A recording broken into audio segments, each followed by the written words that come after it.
Dear students, in last class we have completed the parameters of overhead transmission lines and the analysis of overhead transmission lines. In today's class, I will start with underground cables.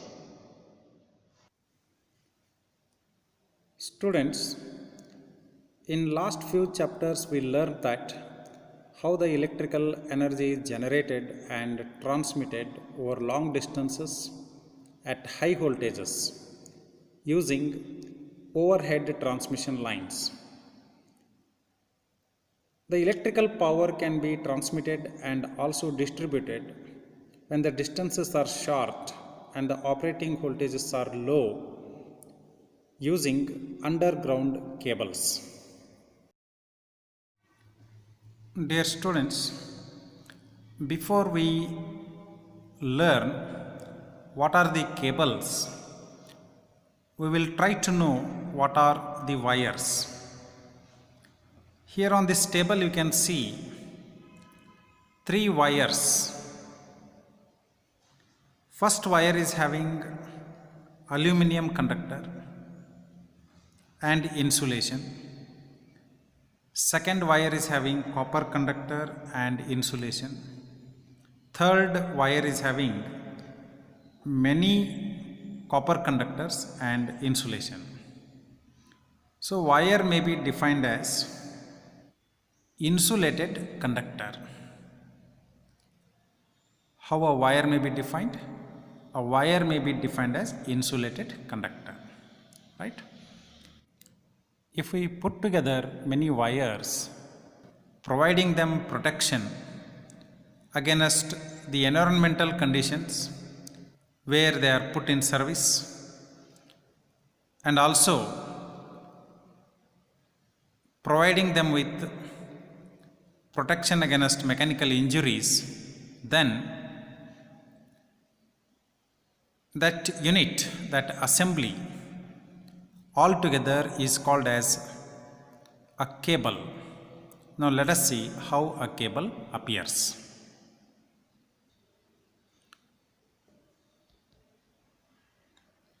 A cable appears in its cross section this way.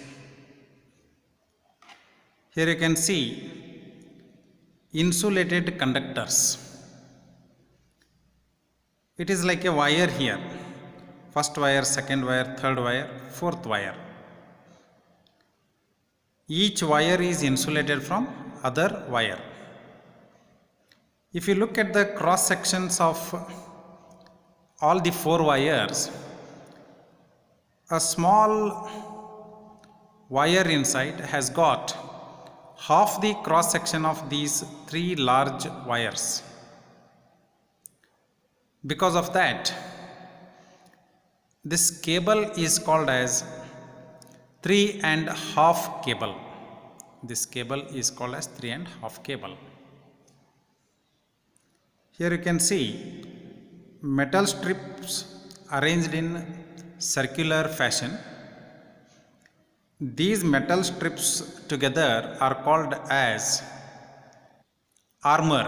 These metal strips provide protection to the conductors inside against mechanical injuries. Say for example, once these cables are laid under the ground, they become invisible to the public. If any road work starts, then underlying cables cannot be seen from outside, and the laborer may start to dig the ground with his pickaxe. When he does so, the pickaxe may hit this cable and puncture the cable, or the pickaxe tip may come in contact with these conductors. If these all conductors are charged, then the laborer will get electric shock and he may lose his life. So in order to avoid such accidents, armoring is done. These metal strips will not allow the pickaxe to enter into the cable. Outside black coating you can see. This outside black coating provides protection against environmental conditions wherever the cable is put in service. For example, this cable may be put in service in chemical companies, oil industries, etc. In chemical industries, there may be some acids, alkalis, which may come in contact with these cables, or the vapors of acids and bases may come in contact with these cables. Against all those chemicals, the protection is provided by this black coating.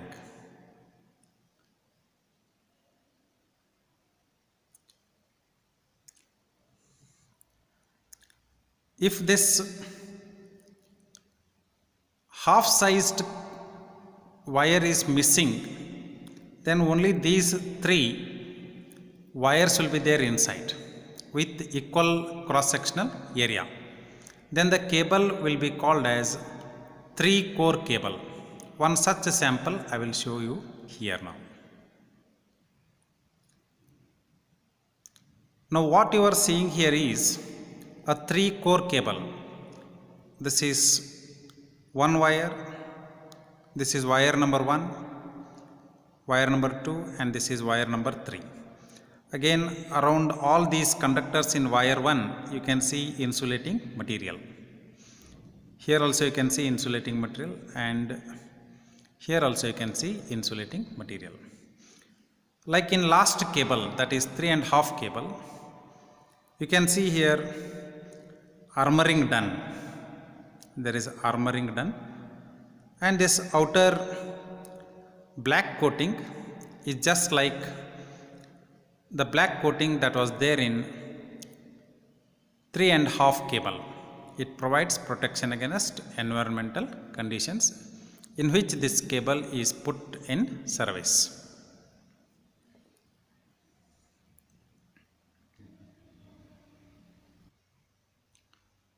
After seeing how the cables are constructed, now we can define what is a power cable.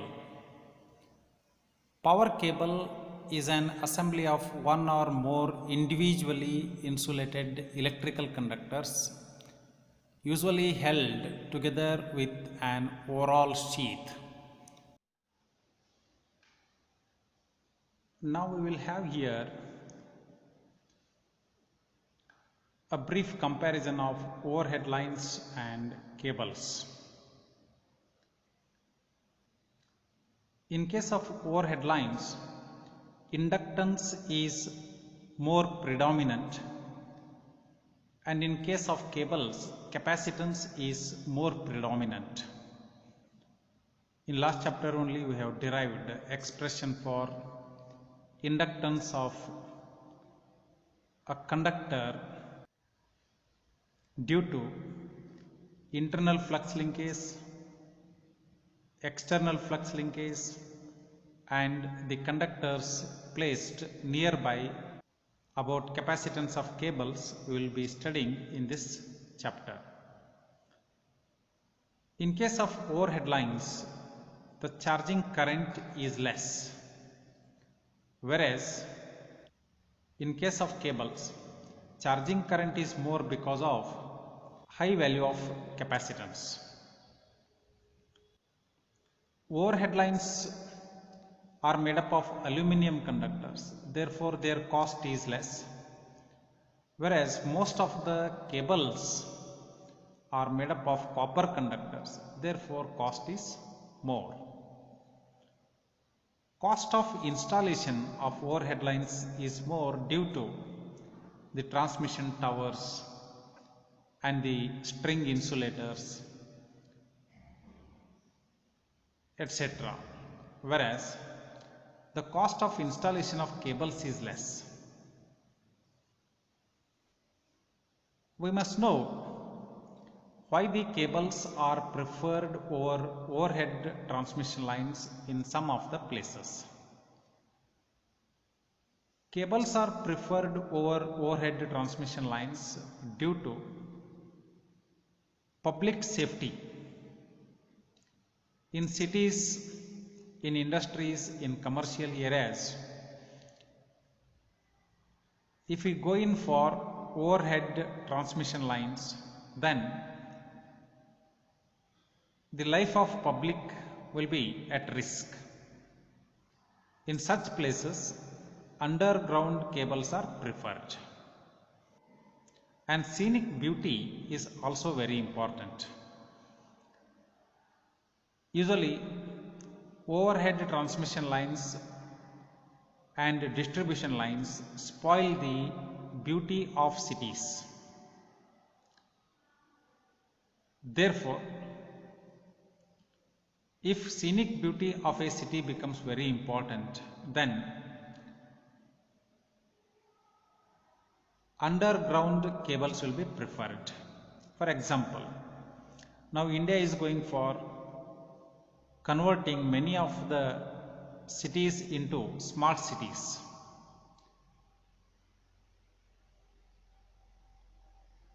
Much importance is given to scenic beauty in smart cities. So, in those cities, underground cabling will become very, very important. Underground cabling is preferred wherever submarine crossings are there. And in substations, for connection of transformers, switch gears,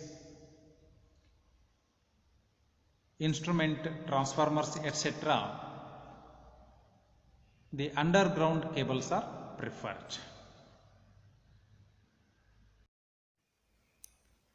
Now we will look at some of the properties of materials used in making insulation for cables. The insulation used in cables must have high insulation resistance, that is, it should offer maximum opposition to the leakage current, that is, the flow of current from conductor to ground through the insulation. Secondly, the insulation material used should have high dielectric strength, that is, kilovolts per centimeter. Breakdown voltage should be higher. And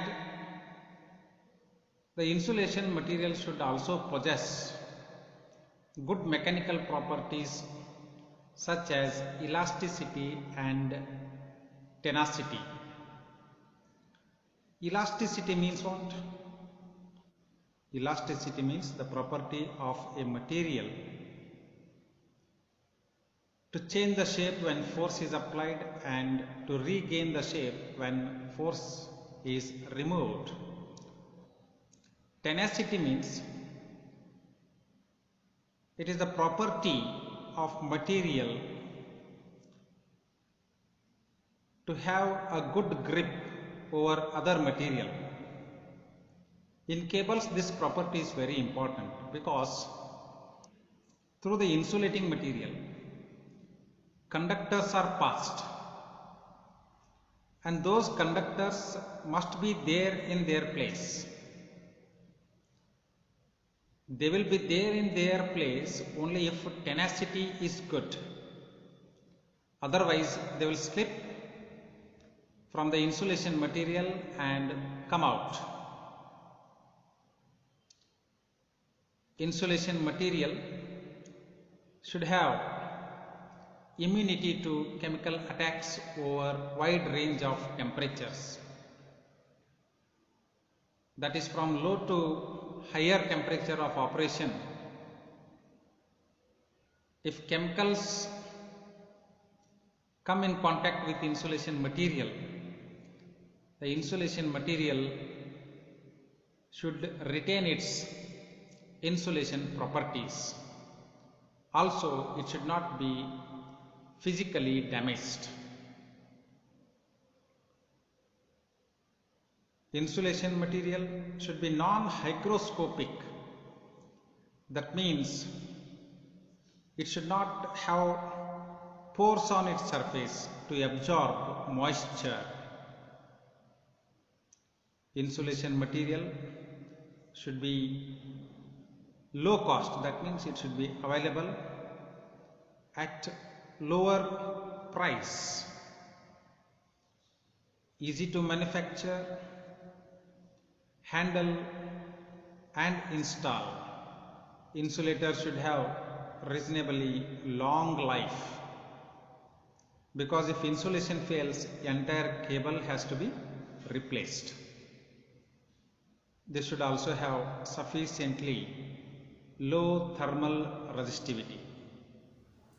That is, insulating material should easily conduct the heat produced in conductors and help in cooling the conductors, so that there will be no temperature rise beyond the limits.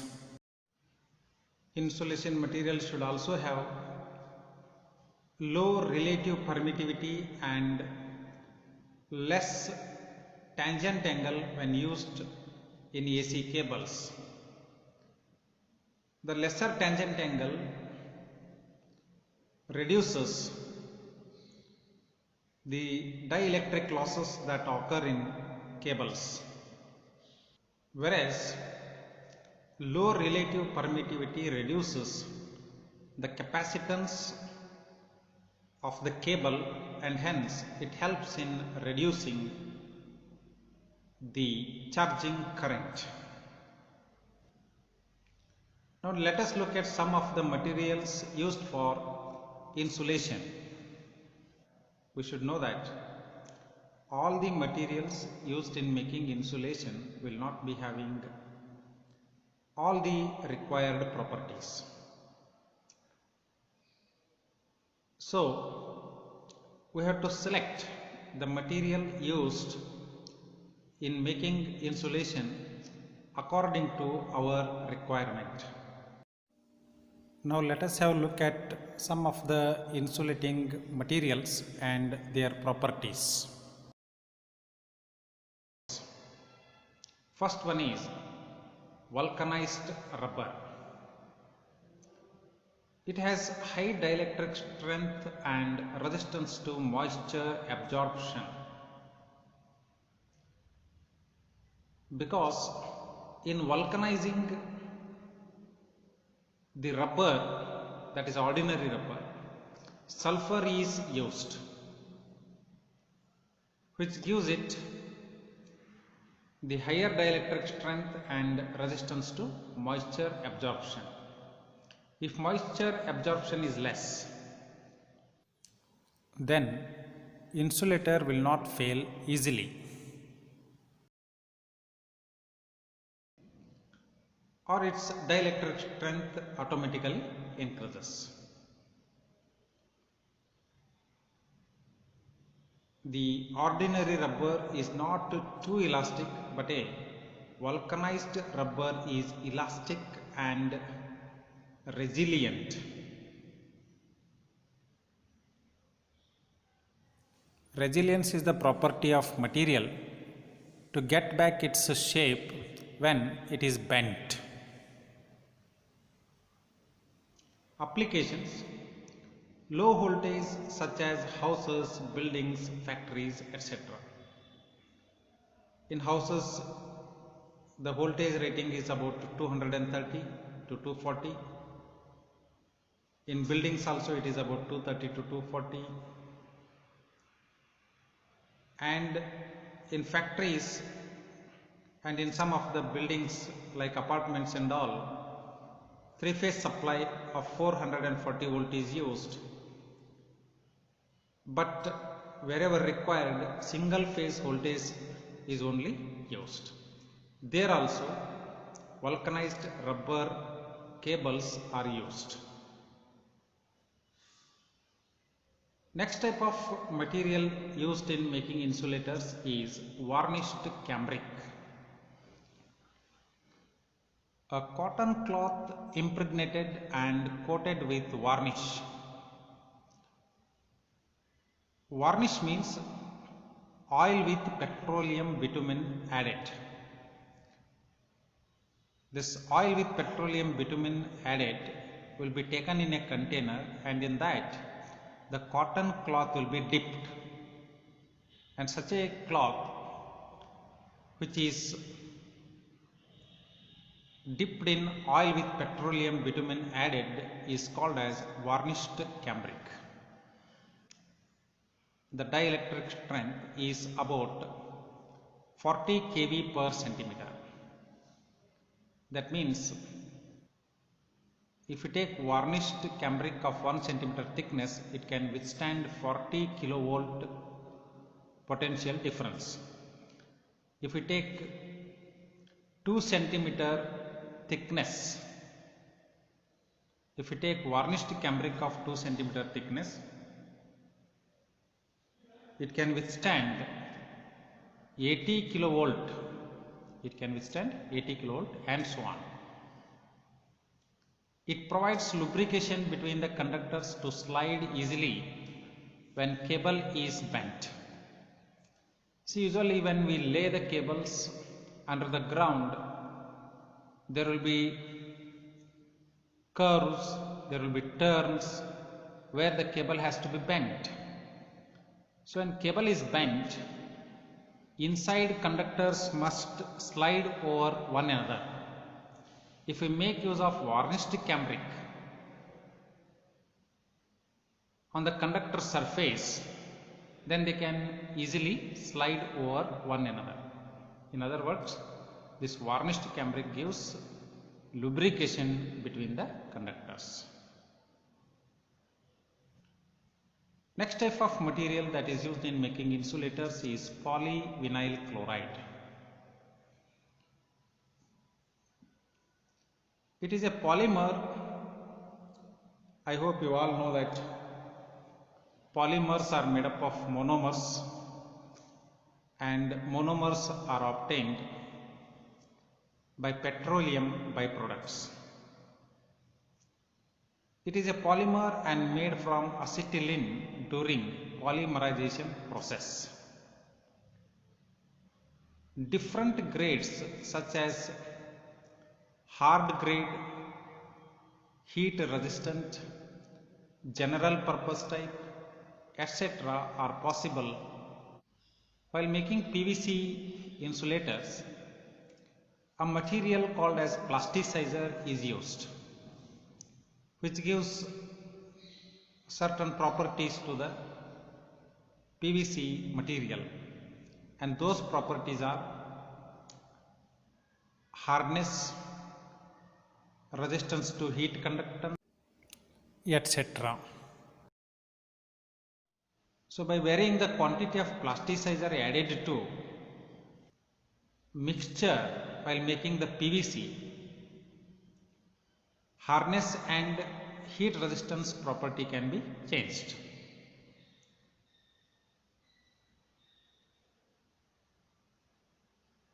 Comparing to vulcanized rubber, PVC is inferior in its elasticity and insulation resistance. That means elasticity and insulation resistance of PVC are less than that of vulcanized rubber. PVC is inert to oxygen, alkalis, acids, etc. It is one of the most required properties in chemical industries as well as oil refineries. PVC won't react with oxygen, alkalis and acids. Cost of PVC insulation material is more comparing to vulcanized rubber. Dear students, I will stop the class here and continue in next class with the remaining materials used in making insulators and then insulation resistance. Thank you.